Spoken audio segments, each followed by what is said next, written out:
You will often hear me say that what we choose not to heal in ourselves shows up in our parenting. And you can find a lot of information online about how childhood traumas actually do affect your parenting styles. But what exactly does that mean? That's what we're going to talk about today. For those who don't know me, my name is Danielle C. Baker. I am the founder and CVO of Being Connected. I'm also a registered early childhood educator with over 20 years experience in the field. I help parents and teachers navigate the reality of what parenting is today. But don't get it twisted. When you work with me, we're putting the child's needs first. So we're going to have to put our ego and pride aside. Let's get to it.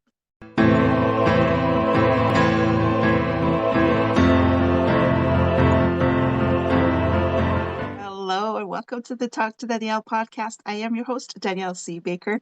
And before we get started, be sure to like, follow, and subscribe to whichever channel you're listening and watching from. And we are in season 3, so I do invite you to go back to the previous seasons and see if there are any episodes there that may resonate with you a little bit more. There's quite a variety of topics, so I do invite you to go check that out. Now, we're going to jump right in with what childhood traumas really do to our parenting style. How does that show up in our parenting?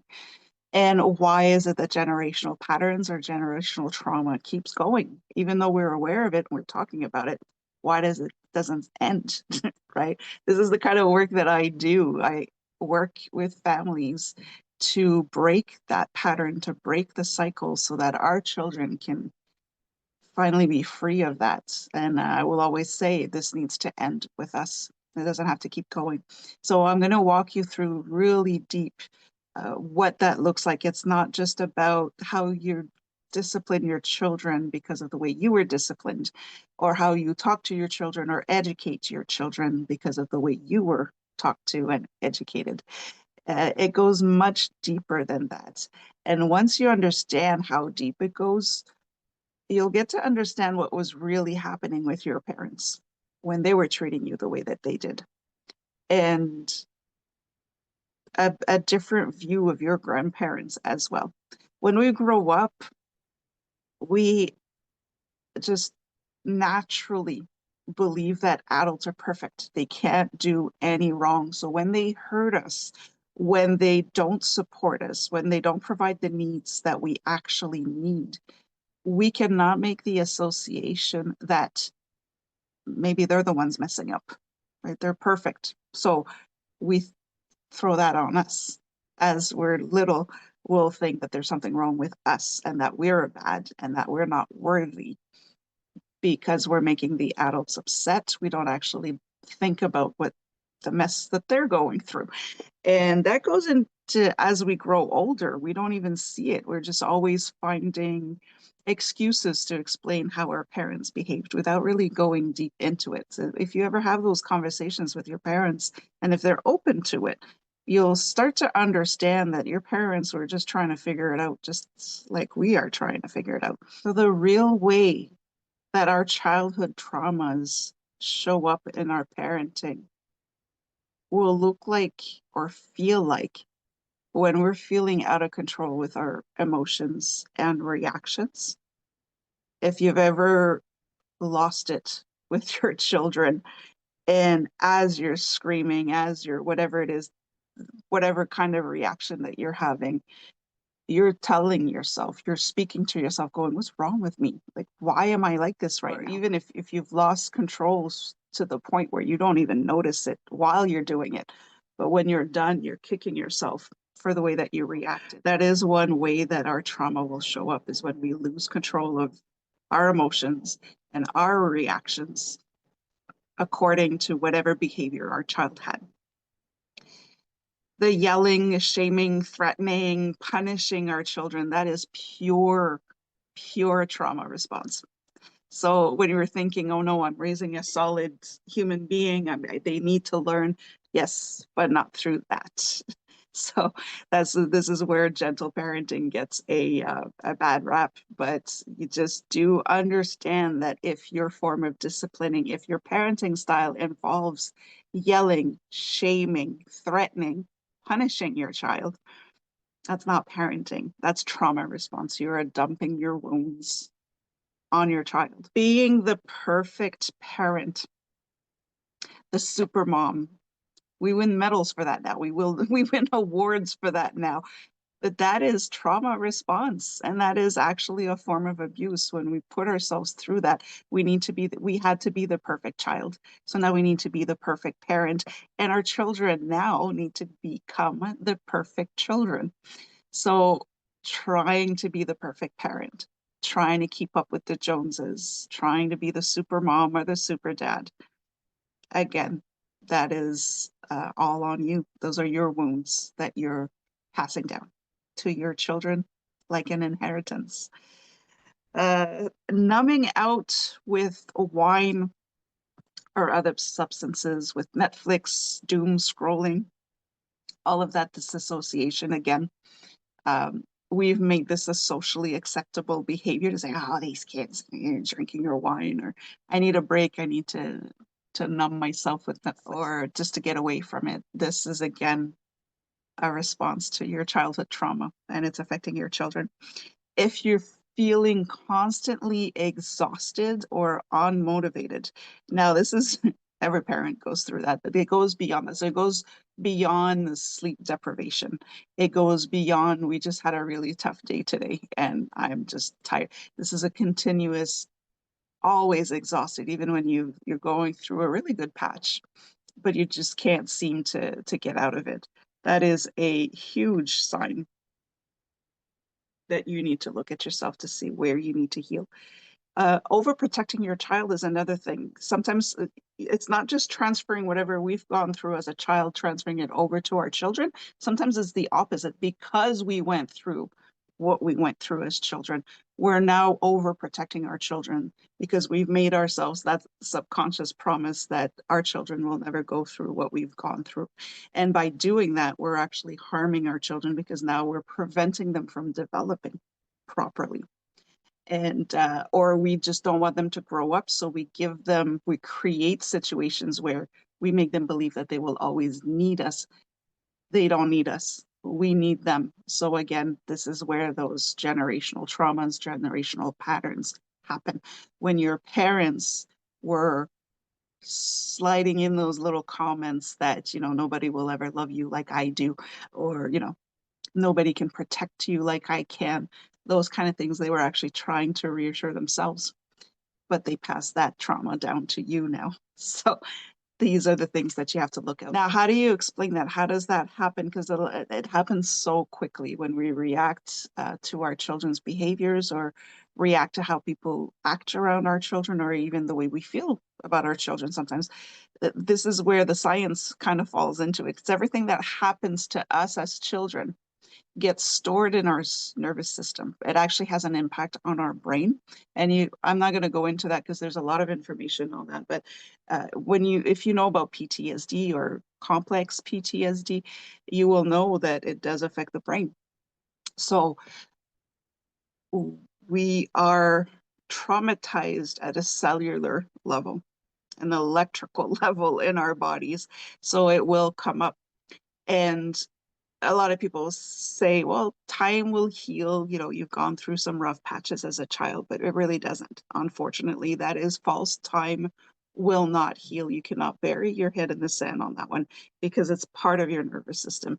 It's at the core coded or programmed into your motherboard. So you need to heal. You need to do the work. You need to let go of some things. And you do need help. You can't do this on your own. It will keep showing up. And even though you are able to control it with other relationships, when it comes to your children, they will always bring it out of you. And this is why. This is where I come in. And this is the work that I do. Our children are not out to get us. They're not out to give us a hard time. They're not out to manipulate us. They're not out to spite us. Those are not behaviors that are innate. You're not born with those behaviors. Those are behaviors that are taught. So when children act up is because they need something. If they are acting up, is because you are not helping them the way that they need help. You are not parenting them the way that they need to be parented. And that's a hard pill to swallow already. This is why in the beginning I always say we need to put our ego and pride aside. It's not because you're a bad parent. And if you've gotten on the defensive right away, then I'm telling you now, you are traumatizing your child right now at a cellular level. You're no different than your parents. So you have to keep a mind open. You do need help if you got triggered right away when I said that. So that's the first thing, and that's a hard pill to swallow. Our children, when they have behaviors, is because we are not answering. We're not supporting them the way that they need to. We're not providing the needs that they need. So we are failing them as parents. And that's hard because we love our children. We in no way want to hurt our children. I will always say there's not one parent that I've ever worked with in over 20 years that woke up in the morning and say, how can I mess with my child today? How can I screw them up? How can I traumatize them? Nobody. Life just happens and that's how we react. So how can we do that to change it now, right? We need to break those patterns. And this is what will happen. So when they behave, uh, they're they're triggering us. And that brings us right back into fight and flight and everything else. We go into survival mode. And because our nervous system is encoded with this trauma that our parents gave us and our grandparents and everybody else, that's what comes out of us. So our children's behaviors that trigger us is actually showing us where we need to heal. So this is where we need to take a step back. And it's not easy when you switch over to survival mode with your nervous system. You don't really have the brain capacity to say, oh, hold on, I'm about to traumatize my child right now. I need to take a breath. That doesn't happen. You just blow up and then it snowballs. But if you're conscious of it and you pay attention to it, you will eventually be able to control it a little bit more. So this is where we want to get you to, is to start noticing when your child triggers you and keep reminding yourself that your child is not doing that to piss you off. Your child is not doing that to get a reaction of you at first, right? They're going to eventually start doing this. Yes, they will do it for attention. Yes, they will do it to manipulate you or to, avoid a situation. But that's because you taught them to react that way through your actions. So again, ego and pride aside, all that one. So they're mirroring us. Everything that triggers us is they're showing us something that we have been trying to avoid in ourselves. Those are the wounds that we chose not to heal. They're throwing it right back at us. They're holding up a mirror to us and showing us uh, what we don't want to see and what we fought our entire life not to see. So that is why it's you will not be able to just bury your head in the sand and let time heal. It's not going to happen. Now, why does that reaction intensify in your children more than with a partner? Because your partners will also trigger you, but it seems to gnaw at you even more when it's coming from your children. And the reason is just you love your children unconditionally. If you have a partner that triggers you or that mistreats you or that brings you back to childhood traumas, eventually you'll just leave. You'll leave them. You'll say, forget it, forget you. But with your children, you're not going to do that most of the time. You're not going to do that, especially when they're little. So you're stuck having to face your childhood traumas. You're stuck to have to face the parts of you that need healing that you really don't want to, or that you don't know how to. So we will have stronger reactions with our children most of the time. So if you want to break that cycle, you need to take care of yourself. Though I don't like saying self-care. That word is way overused, and most of the time now, especially on social media, self-care is the term is used to avoid your responsibilities as a parent. And so it's become a toxic term. And so I don't use that term, but you need to heal. You need to take care of yourself. You cannot do it alone. You need to get help. And so it's not selfish to do that. If you want to break that generational curse, you need to take note of when your children's behaviors trigger you. And then you're going to have to go deeper into why that's triggering you. And I don't recommend going back to your parents or your grandparents to figure out what happened. There are some parts of my childhood that I don't remember. There's a lot of my childhood memories are kind of like Swiss cheese. There are a lot of holes in them. And then when I first started healing, I was looking for those answers, and I realized it doesn't matter. It's the emotion, it's not the event that creates the trauma. It's the emotion you attach to it. So I let go of trying to figure out what happened or try to point a finger at the aggressors or the abusers. It was just, okay, how do I change that in me so that I don't pass that down to my children? And how do I protect my children from those people? Because they were in our lives at the time. So you need to don't I personally, some people will say go back and get closure. I don't believe in closure at all, because most of the time from the experiences that I've had in the last 20 years, both personally and professionally, is going to get closure will disappoint you and create even more wounds, because the person's reaction or what you're hoping to get out of the person you're approaching is not going to be what you want. They're not healing. They don't want to heal. So you need to do the work yourself. Get the help, get the support. Uh, you don't need to be spilling your entire life trauma to everybody. Again, it's not the events that matter, it's how you feel about it. And surround yourself with people that will help you. And when you do lose it with your children, um, explain to them that it doesn't mean that you've had a bad reaction. It doesn't mean that they are bad children. This is so important to say that I've had a bad reaction. There was something in me, the way that you acted, there was something in me. It just triggered something in me, but just know that it doesn't mean that you're bad. I had a bad reaction and I'm going to work on that. And again, get the help that you need to figure it out. And when you're deciding how you're going to discipline your children or how you're going to talk to your children or how you're going to educate your children, ask yourself, why am I doing this? Is this really what I want, or is it just because this is the way it was when I was growing up? This is going to also help you move out of an environment that wasn't necessarily healthy for you and not bring your children into that environment as well.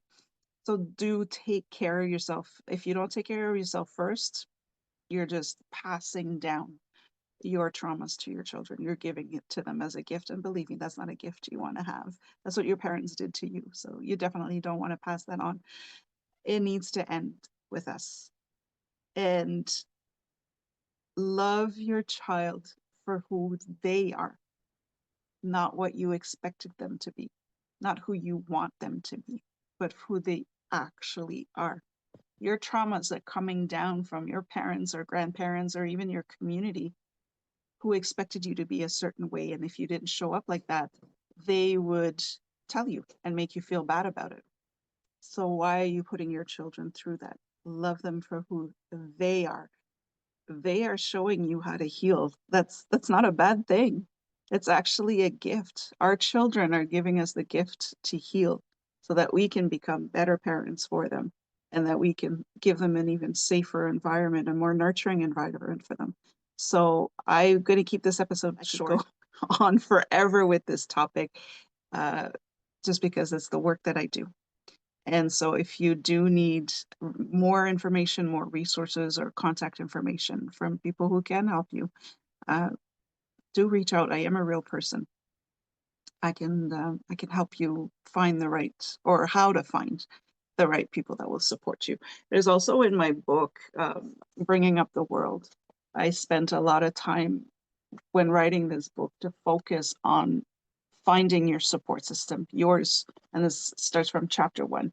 We help your child after, but first we have to work on you and what you need, and then you can figure out what your child needs and build a village from there. So uh, that book is really a guide for parents to help break. It's kind of infused into the book to help break that generational pattern. And so I invite you to get the book as well if you need some more help. It does help at the root of it, uh, but in a gentle way. I don't believe in traumatizing you more because you're trying to heal from your traumas. So this is what I will leave you. Just make sure that you keep giving love to your children. Keep explaining to them that your reactions have nothing to do with them and that you're working on that, and keep showing them love. That is the most important thing that you can do for your child. I will leave you with that. Don't forget to like, follow, and subscribe to whichever channel you're listening and watching from. Don't forget to check out the previous seasons to see if anything else resonates. And if you'd like to know more information on anything related to parenting, let me know, and I could do an episode on the topic that you need a bit more support with. I'll be more than happy to do that. So until next time, stay safe, stay awesome, and we'll talk soon.